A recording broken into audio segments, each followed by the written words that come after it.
యేసుని ప్రేమ ఛానల్కి స్వాగతం.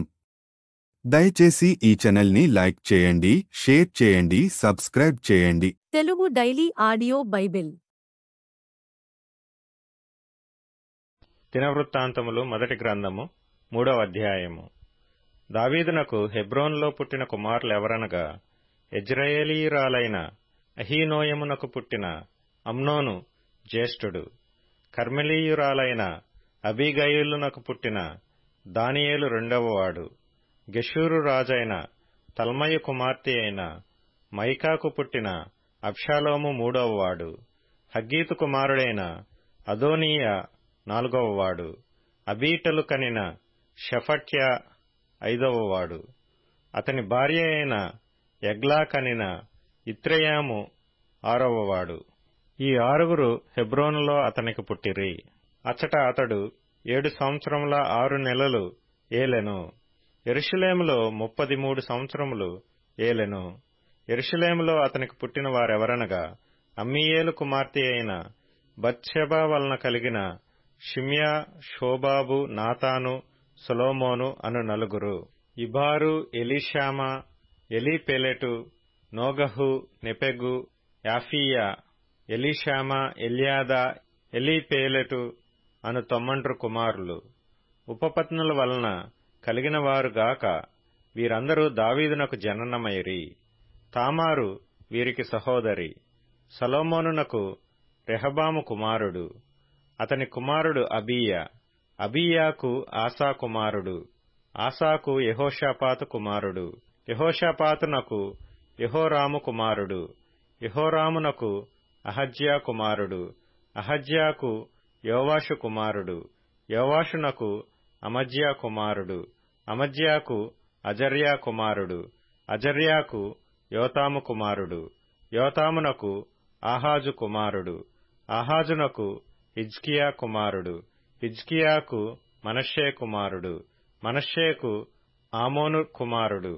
ఆమోనునకు యోషీయా కుమారుడు. యోషీయా కుమారులెవరనగా, జ్యేష్ఠుడు యోహానాను, రెండవవాడు యెహోయాకీము, మూడవవాడు సిద్కియా, నాలుగవవాడు షెల్లూము. యెహోయాకీము కుమారులలో యెకొన్యా అను ఒకడుండెను. అతని కుమారుడు సిద్కియా. యెకొన్యా కుమారులు అస్సీరు, షయల్తీయేలు, మల్కీరాము, పెదాయా, షనజ్జరు, యెకమ్యా, హోషామా, నెదబ్యా. పెదయా కుమారులు జెరుబ్బాబెలు, షిమి. జెరుబ్బాబెలు కుమారులు మెషుల్లాము, హనన్యా. షెలోమీతు వారికి సహోదరి. హషుబా, ఓహెలు, బెరెక్యా, హాసద్యా, యాషబెస్హెదు అను మరి 5 హనన్యా కుమారులు పెలట్యా, యెషయా, రెఫాయా. రెఫాయా కుమారులను అర్నాను కుమారులను ఓబద్యా కుమారులను షెకన్యా కుమారులను. షెకన్యా కుమారులలో షమయా అను ఒకడుండెను. షమయా కుమారులు 6.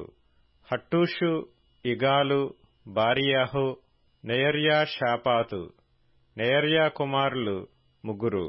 ఎల్యోయేనై, హిజ్కియా, అజ్రీకాము. ఎల్యోయేనై కుమారులు 7. హోదవ్యా, ఎల్యాషీబు, పెలాయా, అక్కూబు, యోహానాను, దెలాయ్యా, అనాని. దినవృత్తాంతములు మొదటి గ్రంథము 4వ అధ్యాయము. యూదా కుమారులెవరనగా, పెరెసు, హెష్రోను, కర్మీ, హూరు, శోబాలు. శోబాలు కుమారుడైన రెవాయా యహతును కనెను. యహతు అహూమైని, లహదును కనెను. ఇవి సొరాతీయుల వంశములు. అబీయేతాము సంతతి వారెవరనగా, యెజ్రెయేలు, ఇష్మా, ఇద్బాషు. వీరి సహోదరి పేరు హజ్జెలెల్పోని. మరియు గెదోరీయులకు పితరుడగు పెనూయేలును, హూషాయీయులకు పితరుడగు ఏజెరును. వీరు బెత్లెహేమునకు తండ్రి అయిన ఎఫ్రాతాకు జ్యేష్ఠుడగు హూరునకు కుమారులు. తెకోవ తండ్రి అయిన అషూరునకు హెలా, నయరా అను 2 భార్యలుండిరి. నయరా అతనికి అహుజామును, హెపెరును, తేమనీని, హాయా, హస్తారీని కనెను. వీరు నయరాకు పుట్టిన కుమారులు. హెలా కుమారులు ఎవరనగా, జెరెతు, సోహరు, ఎత్నాను. కోజు అనూబును, జోబేబాను, హారుము కుమారుడైన అహర్హేలు యొక్క వంశములను కనెను. ఎబ్బేజు తన సహోదరుల కంటే ఘనము పొందినవాడై ఉండెను. వేదనపడి ఇతని కంటినని అతని తల్లి అతనికి ఎబ్బేజు అను పేరు పెట్టెను. ఎబ్బేజు ఇశ్రాయేలీల దేవుని గూర్చి మొర్రపెట్టి, నీవు నన్ను నిశ్చయముగా ఆశీర్వదించి నా సరిహద్దును విశాలపరచి నీ చెయ్యి నాకు తోడుగా ఉండ దయచేసి నాకు కీడు రాకుండా దానిలో నుండి నన్ను తప్పించుము అని ప్రార్థింపగా దేవుడు అతడు మనవి చేసిన దానిని అతనికి దయచేసెను. షూవహు సహోదరుడైన కెలూబు ఎష్తోనునకు తండ్రి అయిన మెహీరును కనెను. ఎష్తోను బేత్రాఫాను, పాషయను, ఈర్నాహాషునకు తండ్రి అయిన తెహిన్నాను కనెను. వీరు రేకావారు. కనజు కుమారులు ఓత్నీయేలు, శెరాయా. ఓత్నీయేలు కుమారులలో హతతు అను ఒకడుండెను. మెయానోతై ఒప్రాను కనెను. శెరాయా పనివారి లోయలో నివసించువారికి తండ్రి అయిన యోవాబును కనెను. ఆ లోయలోని వారు పనివారై ఉండిరి. యెఫున్నె కుమారుడైన కాలేబు కుమారులు ఈరు, ఏలానయము. ఏలా కుమారులలో కనజు అను ఒకడుండెను. ఎహల్లెలేలు కుమారులు జీపు, జీఫా, తీర్యా, అసర్యేలు. ఎజ్రా కుమారులు ఎతెరు, మెరెదు, ఏఫెరు, యాలోను. మెరెదు భార్య మిరియామును, షమ్మయిని, ఎష్టెమోను వారికి పెద్దయైన ఇష్బాహును కనెను. అతని భార్య అయిన యెహూదీయ గెదోరునకు ప్రధాని అయిన ఎరెదును, సోకోకు ప్రధాని అయిన హెబెరును, జానోహకు ప్రధాని అయిన యెకూతీయేలును కనెను. మెరెదు వివాహము చేసుకొనిన ఫరో కుమార్తె అయిన బిత్యాకు పుట్టిన కుమారులు వీరే. మరియు నహము సహోదరి అయిన హూదీయ భార్య యొక్క కుమారులెవరనగా గర్మీయుడైన కెయీలా, మైకాతీయుడైన ఎష్టెమో. షీమోను కుమారులు అమ్నోను, రిన్నా, బెన్హనాను, తీలోను. ఇషీ కుమారులు జోహేతు, బెంజోహేతు. యూదా కుమారులైన షేలహు కుమారులెవరనగా లేకాకు ప్రధాని అయిన ఏరు, మారేషాకు ప్రధాని అయిన లద్దాయి. సన్నపు వస్త్రములు నేయు అష్బేయ ఇంటి వంశకులకును, యోకీమీయులకును, రోజేబాయీయులకును, యోవాషు వారికిని, మోయాబులో ప్రభుత్వము నొందిన సెరాపీయులకును, యాషుబిలెహేము వారికిని ఇతడు పితరుడు. ఇవి పూర్వకాలపు సంగతులే. వారు కొమ్మరివాండ్లయి నెతాయీము నందును, గెదేరా నందును కాపురముండిరి. రాజు నియమము చేత అతని పని విచారించుటకై అచ్చట కాపురముండిరి. షిమ్యోను కుమారులు నెమూయేలు, యామీను, యారీబు, జెరహు, షాపూలు.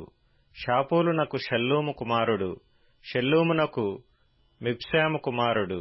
మిబ్సామునకు మిష్పా కుమారుడు. మిష్పా కుమారులలో ఒకడు హమ్మూయేలు. హమ్మూయేలునకు జక్కూరు కుమారుడు. జక్కూరునకు షిమీ కుమారుడు.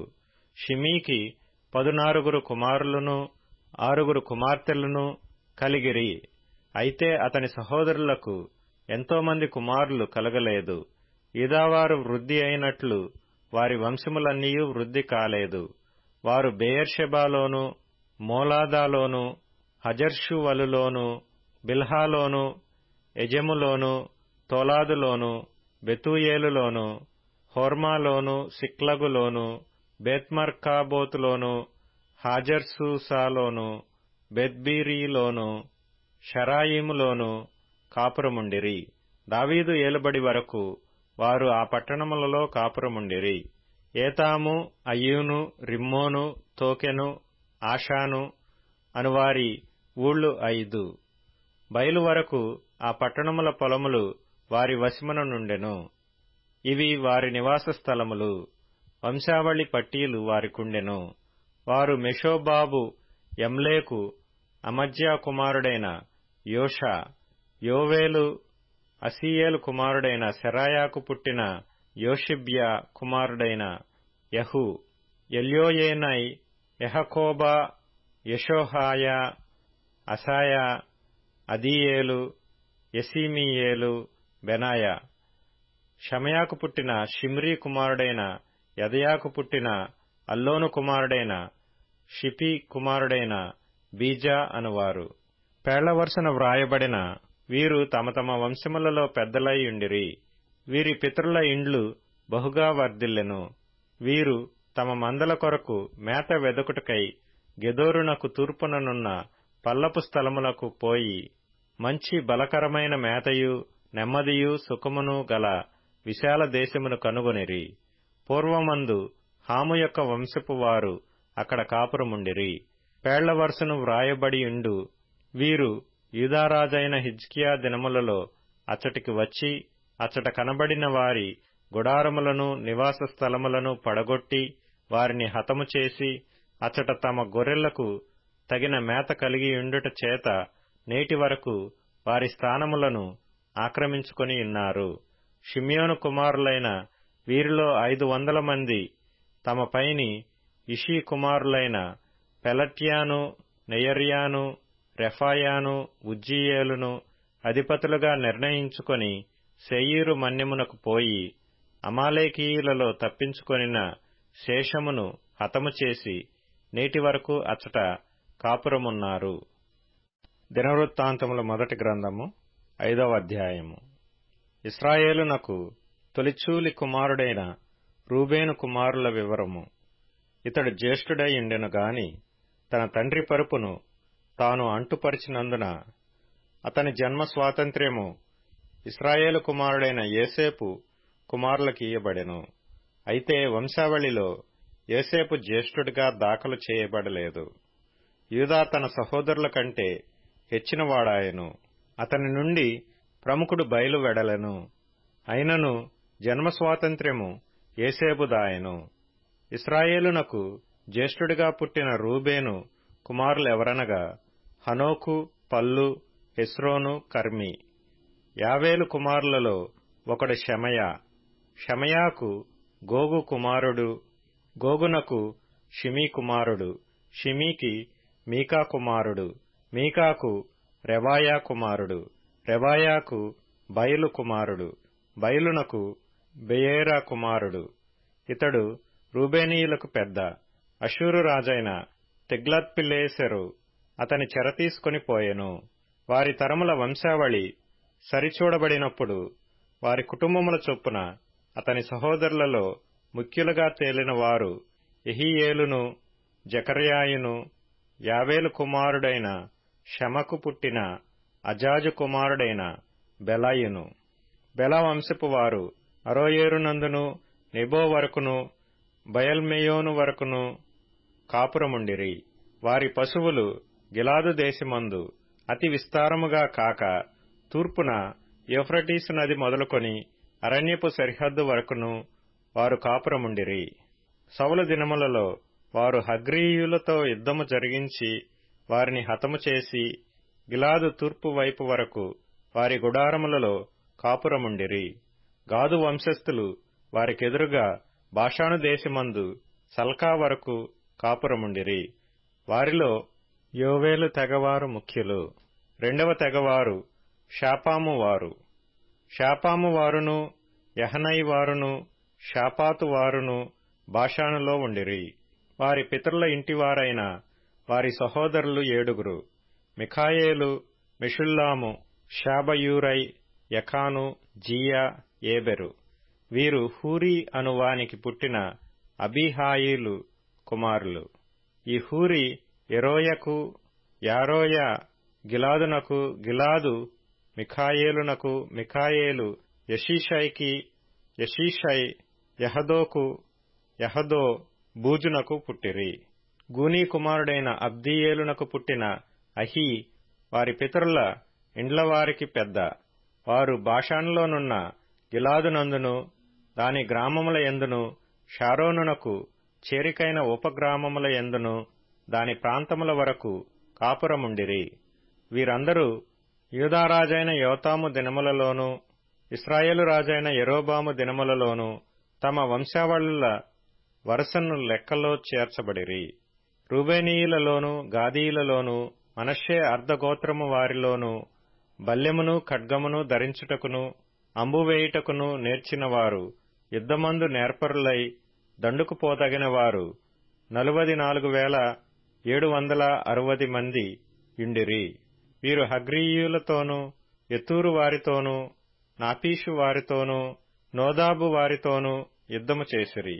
యుద్ధమందు వారు దేవునికి మొరపెట్టగా ఆయన మీద వారు నమ్మిక ఇంచినందున ఆయన వారి మొర్ర ఆలకించెను. గనుక వారిని జయించుటకు వారికి సహాయము కలిగెను. హగ్రీయులును వారితో ఉన్న వారందరూ వారి చేతికి అప్పగింపబడిరి. వారు 50,000 ఒంటెలను, పశువులను, 2,50,000 గొర్రెలను, 2,000 గాడిదలను, 1,00,000 జనములను పట్టుకొనిరి. యుద్ధమందు దేవుని సహాయము వారికి కలుగుట చేత శత్రువులు అనేకులు పడిపోయిరి. తాము చెర తీసుకుని పోబడు వరకు రూబేనీయులను, గాదీయులను, మనష్షే అర్ధగోత్రము వారును వీరి స్థానములయందు కాపురముండిరి.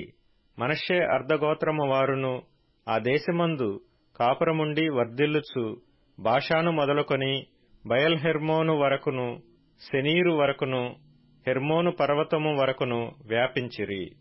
వారి పితరుల ఇండ్లకు పెద్దలైన వారెవరనగా ఏఫెరు, ఇషి, ఎలీయేలు, అజ్రీయేలు, ఇర్మియా, హోదవ్య, యహదీయేలు.